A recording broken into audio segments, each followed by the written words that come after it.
Robert Routier, bonjour. Salut. Salut. Bon, cette fois-ci, on va aborder un nouveau sujet. Un sujet, finalement, qui a fait en sorte qu'on est devenus des collaborateurs. Vous avez écrit 3 volumes. 3 volumes sur la navigation de plaisance, 3 tomes qui totalisent pratiquement 900 pages.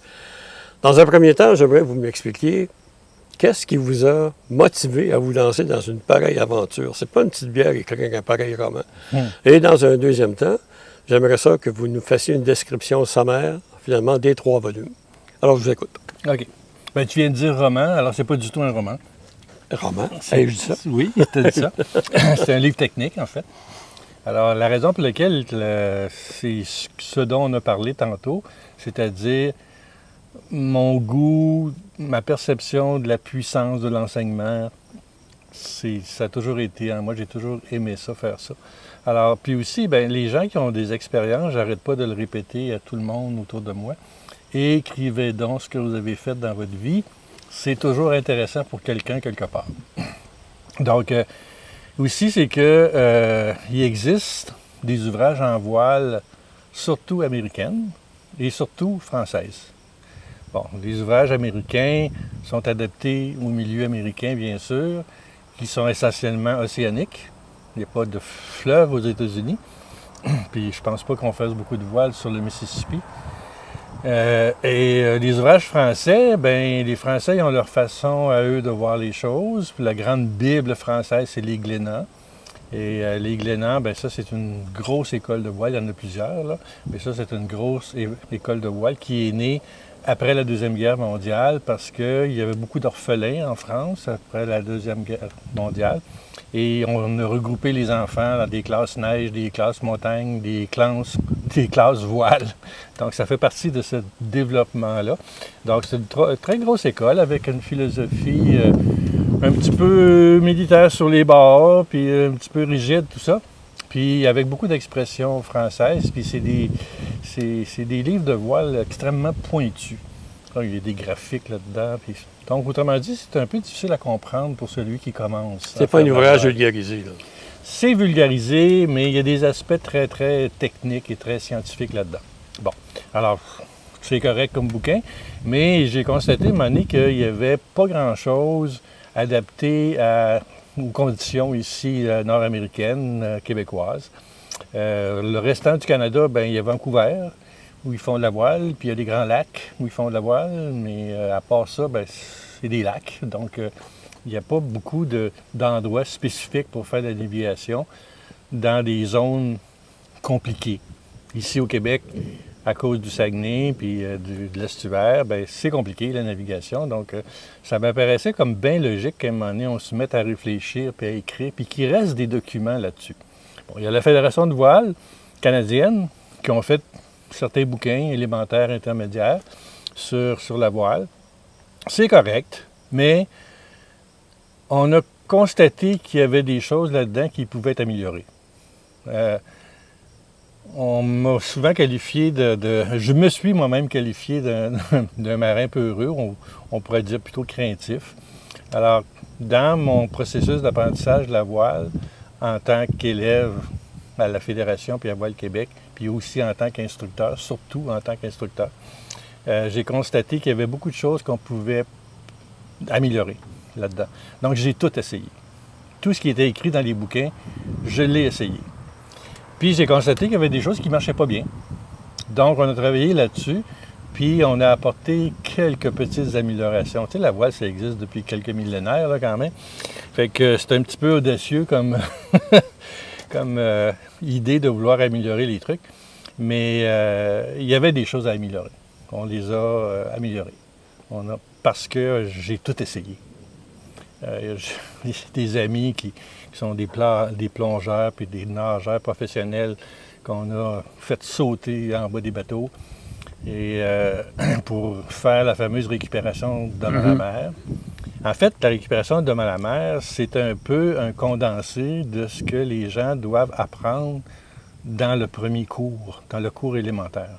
Vers la fin de la semaine, on lance un objet à l'eau, une bouée, une bouteille, puis l'élève doit être tout seul à la barre, aller stopper le bateau d'une façon très particulière à côté de l'objet, puis le ramasser. Pourquoi l'élève fait-il ça tout seul? C'est parce que 90% du temps, les gens sont deux sur le bateau. Deux bords. Fait que s'il y en a un dans l'eau, il en reste rien qu'un. Fait que l'autre personne, il faut qu'elle sache faire ces manœuvres-là. Puis ici, ben, l'eau est très froide. Donc, quelqu'un qui tombe dans l'eau ici, il a des grosses chances de subir un choc thermique. Il s'évanouit, la face dans l'eau. Puis quand tu es évanoui, tu respires. Fait que c'est extrêmement dangereux dans un sens. Donc, on concentrait beaucoup nos efforts sur ça. Au début de ma carrière, comme prof, il y avait peut-être 75% des élèves qui réussissaient la fameuse manœuvre après 4 ou 5 jours d'enseignement. Quand on l'a perfectionné, cette fameuse manœuvre-là, c'est tout écrit dans les bouquins en détail, seconde par seconde, qu'est-ce qui se passe, j'avais 100% de réussite. Au jour 4. Le jour 5, c'était la journée pour s'amuser puis faire ce genre de truc-là, juste pour le plaisir. Les épreuves étaient passées. Donc, on a amélioré des trucs comme ça. Puis, soit dit en passant, j'ai jamais échappé un élève dans l'eau, volontairement ou involontairement. On a toujours bien fait attention à ça. Donc, c'est cette espèce de volonté-là, en perfectionnement des affaires, puis en essayant d'enseigner mieux, j'en ai venu à vouloir écrire ces bouquins-là.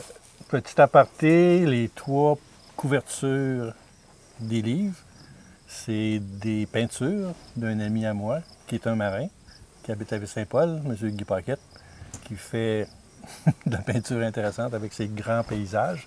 Alors, je lui ai demandé de faire les couvertures des bouquins. Oui, ça vaut la peine d'ailleurs de s'attarder à ces couvertures-là parce qu'elles sont vraiment spéciales. Oui. À premier coup, au premier abord, on ne se doute pas que c'est une peinture, mais quand on le regarde comme il faut, ça sont de très belles couvertures. Oui, c'est très beau. Puis j'étais bien fier que Guy accepte de faire ces couvertures-là. En fait, c'est un livre électronique. Oui. Ce sont des livres électroniques. Et évidemment, dans un livre électronique, on peut mettre des animations. On peut facilement corriger sans être obligé de foutre les 5000 copies à la poubelle. on peut mettre des entrevues, on peut mettre des animations vidéo, des interviews vidéo. D'ailleurs, ce qu'on fait présentement pourrait facilement se retrouver à l'intérieur d'un livre. Absolument. Et un des avantages que ça a, vous l'avez mentionné, c'est que si vous avez une idée géniale qui dit « Ah, ça ferait un chapitre additionnel, ce serait extraordinaire » ou encore, il faudrait modifier telle ou telle sorte de choses, le livre conventionnel ne le permet pas, à moins de faire une réédition. Mais le livre en média électronique le permet. C'est ça. D'ailleurs, je suis en train d'apprendre à faire de l'animation 3D. Et je vais vous présenter des animations qui vont être beaucoup plus explicites. Parce qu'il y a des trucs qui sont difficiles à expliquer avec des mots. Hein? Oui, absolument. Des ajustements de voile expliqués avec des mots. Bon, tu étarques la drisse, puis là, on est à étarquer, que tout le monde ne sait pas c'est quoi. La drisse, tout le monde ne sait pas c'est quoi. Mais avec ces livres électroniques-là, tu peux souligner le mot, puis avoir accès directement à Wikipédia pour t'expliquer qu'est-ce que ça veut dire. Fait que c'est extraordinaire pour ça aussi.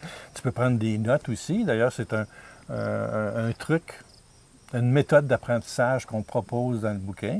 C'est que si, par exemple, il y a quelque chose que tu trouves difficile à comprendre, tu prends une note orale, puis tu expliques dans tes mots ce que tu as compris. Pour ça, tu peux aller vérifier dans le texte si ça correspond à, puis tu le conserves. Puis à un moment donné, tu reviens là-dessus, puis tu dis « Ah, ouais, étarqué, c'est quoi ça, étarqué? Ah, c'est telle affaire, telle affaire, telle affaire. » Si tu le sais, tu l'effaces. Si tu ne le sais pas, bien, tu retournes facilement dans le bouquin ou sur un site web pour t'expliquer c'est quoi. Fait que ça donne une espèce de souplesse extraordinaire comme ça. Puis les animations, bien, on le dit, hein, une image vaut plusieurs mots. Donc, expliquer des trucs d'ajustement de voile, c'est un petit peu fastidieux. J'ai fait des tableaux, mais en fait, c'est fastidieux. Un peu à lire tout ça. Il faut avoir déjà une petite base ou une bonne base.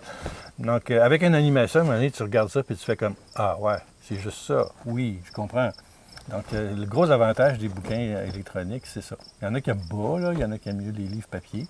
Mais aussi, bien, ça se traîne partout. Tu mets ça sur ton téléphone, sur une tablette, sur un ordi. Mais il y a une question de coût également. J'essaie d'imaginer combien ça coûterait une brique de 900 pages en couverture dure. Probablement qu'on n'aurait pas été capable de se le payer. Ça, c'est sûr. Ça, c'est sûr. Fait que c'est un gros avantage de ce genre de format-là. Ça se traîne partout. Puis l'électronique aujourd'hui, bien, il y en a partout. De plus en plus facile. En tout cas, ce fut un plaisir. Je vous remercie beaucoup de nous avoir accordé ces entrevues-là. On va se revoir de toute façon parce que là, la prochaine fois, je vous avertis tout de suite, là, on va se parler de façon différente, en ce sens que mon côté météorologue va parler aux navigateurs. Oui. Et là, on va commencer à parler des effets côtiers. Je vous écoutais parler dans une des entrevues qu'on a fait sur le Saguenay, entre autres, quand les vents revirent à 90 degrés. Bon, il y a le même problème qui se produit à Petite Rivière Saint-François.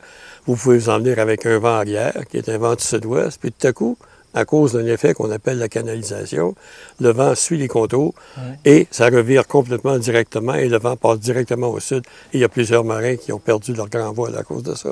Donc, on va adapter véritablement votre savoir, le savoir du navigateur, à la météorologie. Puis je vais vous demander finalement pourquoi est-ce que c'est si important d'être capable d'avoir de bonnes prévisions météorologiques. Puis pourquoi la météorologie est si importante en navigation côtière. C'est à suivre, c'est dans un prochain Oui, comme je t'ai déjà dit, ben, tu le sais, les stations météo sont à terre.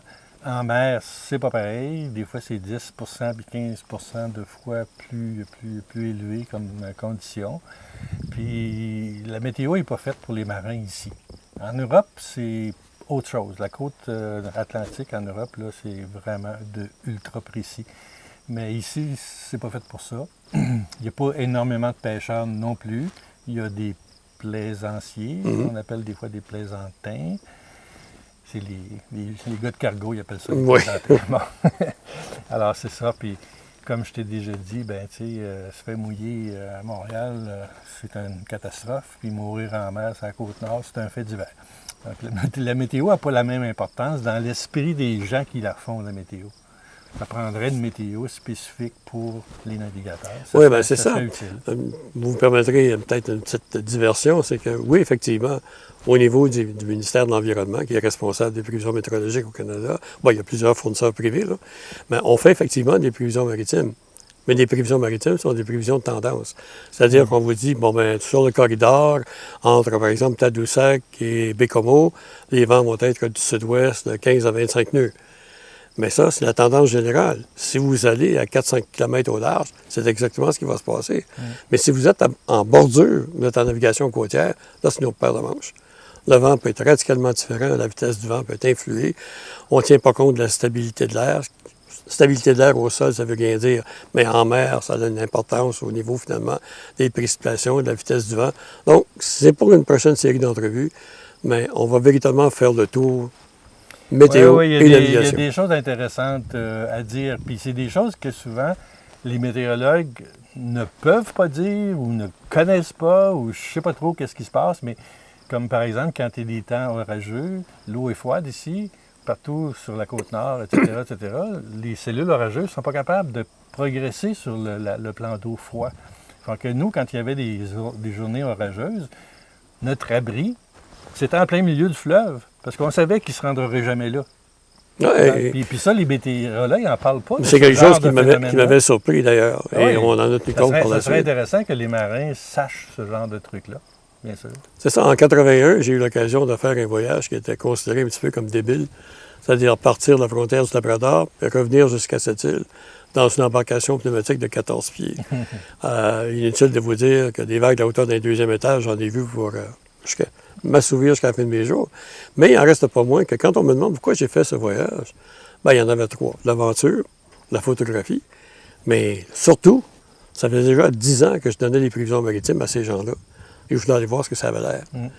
Et laissez-moi vous dire que je me suis rendu compte que ce que je disais et ce qui se passait en temps réel, c'était pas tout à fait la même chose. Alors, on a modifié nos techniques de prévision suite à ça. Alors, vous avez parfaitement raison de le dire. Les gens qui créent une prévision ne connaissent pas les effets locaux, ne sont pas au courant des relations qui existent entre l'eau et le vent, entre les plans d'eau et le vent. Mais l'avantage de ça, que les météorologues ne parlent pas des conditions maritimes, c'est qu'on est obligé d'apprendre. Si on est moindrement brillant pour 2 cents, là, on est obligé d'apprendre. Fait qu'on se retourne vers des affaires de vieux qui disaient, bon, ben telle affaire, tel phénomène, blabla, etc. Ou ben non, on observait, puis on faisait nos propres analyses de ce qui se passait, comme le mur d'eau froide Bien, moi, il n'y a personne qui m'a appris ça, là. J'ai juste constaté que les orages faisaient poup, puis ils arrêtaient là, ils n'étaient pas capables de traverser. Fait que c'est des constatations. C'est du savoir qu'on a développé nous-mêmes. Bon, ça a cet avantage-là, tu es obligé de te démerder avec les situations. Bien, effectivement. Puis j'ai écrit également un livre, finalement, avec le ministère de l'Environnement, sur, on appelle ça le guide de météo marine, comment le plan d'eau réagit avec la météo. Sauf que j'ai été très surpris quand je suis allé à l'Institut de marine de Rimouski de voir qu'ils enseignaient encore aux étudiants la navigation par sextant. La navigation aux étoiles. Pourquoi vous faites ça? Avec un GPS, on peut se retrouver à 2 mètres de précision. Oui, mais il dit, qu'est-ce qui se passe si ton GPS tombe? Il dit, qu'est-ce qui se passe si toute ton électronique lâche à bord? Tu fais quoi? Et c'est là que j'ai compris que si j'écrivais quelque chose, il fallait que je le fasse dans la méthode GBS, le gros bon sens. Et on peut tirer énormément d'informations sur les couleurs du ciel, le déplacement des nuages, sur toutes sortes de choses, pour faire une prévision à court terme. Il ne faut pas se fier à notre œil quand on regarde un paysage à l'extérieur pour se dire dans 48 heures, dans 72 heures, c'est ça qui va arriver. Mais à court terme, entre un horizon de 6 à 12 heures, c'est incroyable ce qu'on peut définir. Et quand on fait de la voile, 6 à 12 heures, ça représente un temps entre se mettre à l'abri ou encore subir de plein fouet quelque chose qu'on ne veut pas faire. C'est ça. Les anciens ici, dans Charlevoix, qui habitaient sur le bord de l'eau, puis il y avait beaucoup de marins, comme à l'île aux Coudres, il y a eu beaucoup de marins qui sont nés là-bas, qui ont pratiqué le métier. Bien, c'est des gens qui avaient accumulé des connaissances comme ça, puis c'était très utile aux gens de l'arrière-pays, parce qu'ils téléphonaient à mon oncle, puis ils disaient « Fais pas tes foins, là, aujourd'hui, là, ni demain, là, tu vas le perdre, il va mouiller. » Mais les gens à l'intérieur de la Terre, ils ne voyaient pas ces conditions-là. Il y avait des horizons plus limités que les marins qui ont toujours un grand horizon. Fait qu'il y avait des échanges comme ça. C'est pour ça que ce savoir-là s'est bâti, puis que ce savoir-là s'est un peu répandu à Terre. C'est extrêmement intéressant. Bien, les dictons. Les dictons. Un vieux marin à Gaspésie qui m'a dit, tu sais, le gars, on faisait visiter des fois, quand on voyait un bonhomme, on l'invitait sur le voilier, il adorait ça. Et puis...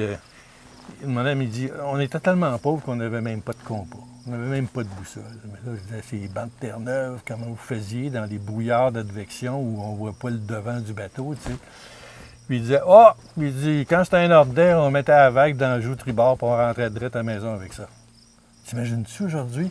On a nos GPS, nos affaires, on est tout nerveux, on calcule.